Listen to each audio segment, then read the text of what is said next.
আসসালামু আলাইকুম এভরিওয়ান। আজকে আমি অনেক স্পেশাল একটা পার্সনের সাথে দেখা করতে যাচ্ছি, যাকে এর আগে আমার অনেক স্টোরিতে সবাই দেখতেন এবং আস্ক করতেন যে উনি কে। উনি ছিলেন আমার হেল্পিং হ্যান্ড, কিন্তু আমার বোনের থেকে অনেক বেশি ছিলেন। এই যে পদ্মার পাড়ের পাশে ওনার বাসা, ওনার সাথে আমার বেশিরভাগ ঘোরাঘুরি করা হইতো।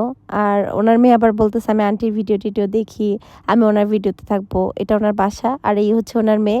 ভিডিওতে নিতে গেছে, লজ্জা পাওয়া শুরু হয়েছে। এত লুকানোর কি আছে ভাই?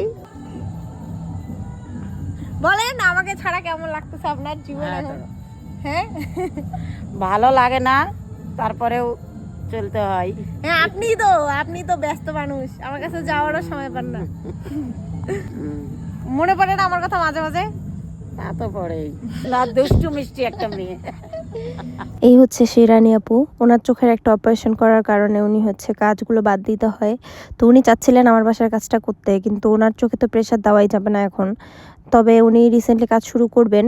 এখন আমি ভাবতেছিলাম যে উনি যদি ওনার বাসার পাশের কাজগুলো করে তাহলে ওনার জন্য ভালো হয়, যার কারণে উনি এখন ওনার বাসার পাশেই কাজ করবে।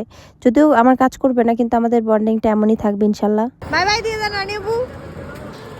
Bye bye. এরপর আমরা টুকটাক খাওয়া দাওয়া ঘোরাঘুরি করে বাসায় চলে আসি আমি। সবাই দোয়া করবেন যেন উনি সুস্থ হয়ে যায়। আল্লাহ হাফেজ।